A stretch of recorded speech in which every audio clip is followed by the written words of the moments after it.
आज Doubtnut app download करें। Doubtnut पर अपने सभी गणित, रसायन विज्ञान, भौतिक विज्ञान और जीव विज्ञान के डाउट्स का करो सफाया। बस प्रश्न की फोटो खींचो, एक ही प्रश्न को क्रॉप करो और तुरंत वीडियो सोल्यूशन पाओ। अभी डाउनलोड करें। नमस्कार दोस्तों, दिया गया प्रश्न है, एक समान चुंबकीय क्षेत्र में लटके दंड चुंबक को क्षेत्र की दिशा से थोड़ा विस्थापित करके छोड़ने और वह सरल आवर्त दोलन करने लगता है। ठीक है, उपरोक्त कथन सत्य है अथवा असत्य है, यह पूछा गया है। प्रश्न के अनुसार एक दंड चुंबक है N और S। ठीक है, यह जो दंड चुंबक है NS वह चुंबकीय क्षेत्र B की दिशा में अभी रखा हुआ है। कैसे? क्योंकि दोस्तों जब भी किसी एक समान चुंबकीय क्षेत्र में आप दंड चुंबक को रखेंगे तो वह अपने क्षेत्र की दिशा में क्या जाता है दोस्तों, वह विरामावस्था में, या हम लोग कह सकते हैं उसको साम्य अवस्था में आ जाता है। तो कहा गया है कि इस दंड चुंबक को अपनी क्षेत्र की दिशा से थोड़ा सा विस्थापित कर दिया। ठीक है, विस्थापित कर दिया मतलब मान लेते हैं कि इस चुंबक को थोड़ा तो इधर साइड घुमा दिया, थोड़ा अर्थात इस अवस्था में घुमा दिया। तो कहा है कि यह क्या होगा कि जैसे ही इसको विस्थापित करा और छोड़ दिया तो क्या होगा, यह अपनी ही स्थिति के मध्यमान स्थिति के आसपास दोलन करने लगता है। तो ऐसा सत्य है कथन अथवा असत्य है, यह पूछा गया है। तो उसका मुख्य कारण क्या होता है, जैसे ही आपने आपके चुंबक को यहाँ तक लाया, ठीक है, इस अवस्था में लाने के बाद क्या किया, इसको छोड़ दिया, तो एक आप देखिए कि आपकी सारी जो ऊर्जा थी वह काय में उपस्थित थी, वह स्थितिज ऊर्जा में थी। ठीक है, आपने यहाँ से उसको उठा के यहाँ लाया तो ऊर्जा अभी काय में है, अभी स्थितिज ऊर्जा में है। अब जैसे ही छोड़ दिया आपने चुंबक को, तो छोड़ने के बाद क्या होगा, ये आपकी जो स्थितिज ऊर्जा है अचानक से क्या होगी, वह गतिज ऊर्जा में परिवर्तित होगी। जब स्थितिज ऊर्जा गतिज ऊर्जा में परिवर्तित हो गई तो चुंबक का मुख्य काम क्या है कि वह दोस्तों वह साम्य अवस्था में आने का प्रयास करेगा। साम्य अवस्था मतलब वह चुंबकीय क्षेत्र की दिशा में रुक जाने का प्रयास करेगा। ठीक है, लेकिन अब जब क्या किया है, विस्थापित किया है गतिज ऊर्जा में, आपकी स्थितिज ऊर्जा परिवर्तित हो रही है, तो दोस्तों अब जैसे ही यह चुंबक अपनी साम्य अवस्था में यहाँ पर रुकने का प्रयास करेगा तो इसकी गतिज ऊर्जा दोस्तों कैसी है, थोड़ी अधिक है। तो क्या करेगा, यह अपनी साम्य अवस्था से फिर से इधर खसक जाएगा। फिर क्या होगा, फिर ये अपनी साम्य अवस्था में वापस आने का प्रयास करेगा तो उसके ऊपर बल लागू होने लगेगा और बल लागू होने क्या करेगा, उसको साम्य अवस्था में घुमाने का प्रयास करेगा।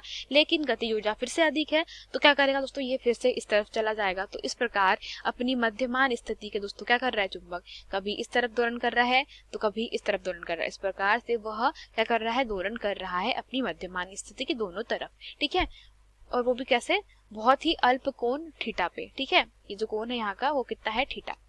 इस अवस्था में जो कह सकते हैं दोस्तों कि चुंबकीय क्षेत्र पे मतलब इस चुंबक पे लगने वाला बल आघूर्ण कैसा लगेगा, टाउ बराबर इसे लगेगा कैसा, एम बी माइनस में एम बी साइन थीटा से। ठीक है, क्यों, क्योंकि दोस्तों यहाँ पे जो एक बल है वो किस तरफ लगेगा, एम बी इस तरफ लगेगा और ये वाला बल किस तरफ लगेगा, एम बी इस तरफ लगेगा। और जब आप इसका परिणामी बल आघूर्ण निकालते हैं तो क्या मिलता है, टाउ बराबर इसे minus M B sine theta, समीकरण क्रमांक 1। अब चूंकि दोस्तों जैसे कि यहाँ पे देख रहे हैं कि एक बल आघूर्ण हमारा minus M B sine theta मिलेगा और एक बल आघूर्ण क्यों प्राप्त होगा दोस्तों, यहाँ पर क्या हो रहा है, जड़त्व के कारण भी क्या हो रहा है दोस्तों, गति हो रही है। अतः जड़त्व के कारण दोस्तों होने वाली गति के कारण टाउ क्या हो जाएगा, यहाँ पर वह हो जाएगा किसके बराबर, आई अल्फा के बराबर।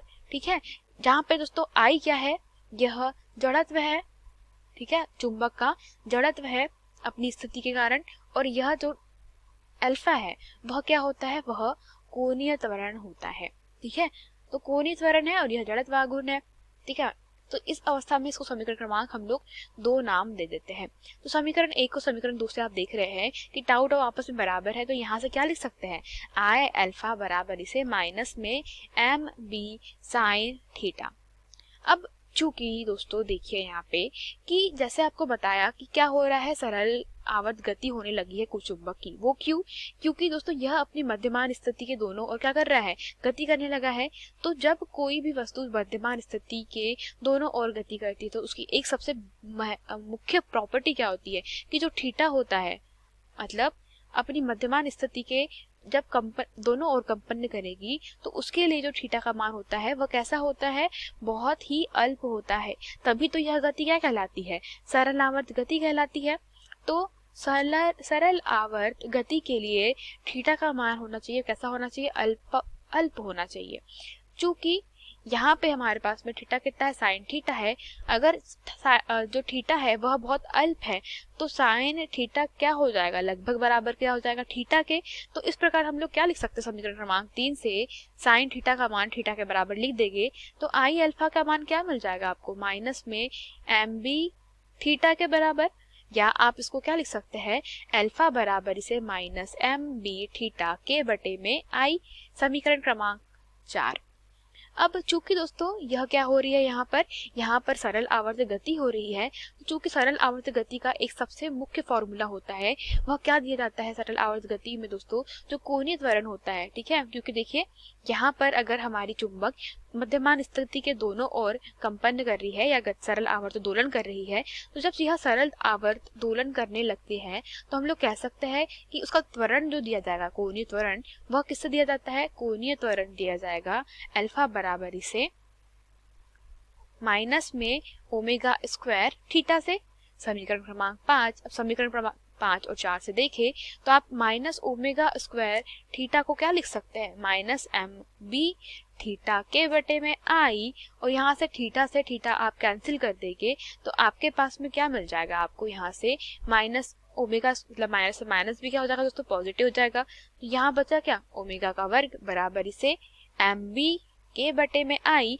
और यहाँ से आप ओमेगा को क्या लिख सकते हैं, 4 पाई का वर्ग एफ का वर्ग। क्यों, क्योंकि ओमेगा बराबर से क्या होता है, ओमेगा बराबर से होता है 2 पाई एफ।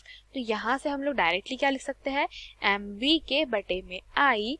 चूंकि दोस्तों यहाँ पे क्या हो रहा है, सरल आवर्त दोलन हो रहे हैं चुंबक के मध्यमान स्थिति के दोनों ओर। तो यहाँ पे जब दोलन होगा तो दोस्तों एक आवर्तकाल उत्पन्न होगा। तो हम लोग कह सकते हैं कि जो आवर्तकाल है वह क्या है, टी है। तो इस अवस्था में हम लोग कह सकते हैं कि टी समय में ये दोलन करना प्रारंभ करता है। तो 2 पाई एफ हमारे पास में दोस्तों ओमेगा का मान पहले से दिया गया है, और चूंकि एफ बराबर से क्या होता है 1/t, अर्थात आवर्तकाल और जो आवृत्ति है उसमें क्या संबंध होता है, 1/t का। तो यहाँ से हम लोग लिख सकते हैं t बराबर से क्या हो जाएगा, 1 में f। तो यहाँ से हम लोग लिख सकते हैं दोस्तों 4 पाई का वर्ग i के बटे में एम बी बराबर इसे क्या लिखा जा सकता है, यहाँ पे 1 में f का वर्ग लिख सकते हैं। क्या किया, f को हमने यहाँ ट्रांसफर कर दिया और ये हो जाएगा i उसके बटे में एम बी, ठीक है। इस प्रकार से हम क्या कर सकते हैं, यहाँ पे डायरेक्टली लिख सकते हैं दोस्तों, क्या, अगर f का मैंने वर्ग लिया है तो 1 में f किसके बराबर आ जाएगा, t के बराबर आ जाएगा। तो इसको लिख सकते हैं हम लोग t का वर्ग। तो t का वर्ग है तो ये क्या है, 4 पाई का वर्ग i के बटे में एम बी, और यहाँ से जब दोनों साइड क्या ले लेंगे आप, वर्गमूल ले लेंगे, तो यह क्या बच जाएगा, 2 पाई अंडर रूट i के बटे में एम बी बराबर इसे t, ठीक है। तो आवर्तकाल क्या प्राप्त हो गया दोस्तों, इसका हमें आवर्तकाल t प्राप्त हो गया है, 2 पाई अंडर रूट आई के बटे में एम बी प्राप्त हो गया है। और दोस्तों यही क्या सिद्ध करता है कि यह अपनी मध्यमान स्थिति के दोनों तरफ इस समय के साथ में क्या करेगा दोस्तों, दोलन करेगा, ठीक है। तो यही हमारे प्रश्न का उत्तर था। तो क्या यह सरल आवर्त दोलन करने लगता है, तो उपरोक्त कथन कैसा है दोस्तों, सत्य है। धन्यवाद। कक्षा 6 से 12वीं से लेकर नीट, IIT, JEE वो एडवांस के लेवल तक 1 करोड़ से ज्यादा छात्रों का भरोसा। आज ही डाउनलोड करें डाउटनेट ऐप या व्हाट्सएप करें अपने सारे डाउट्स 8400 400 400 पर।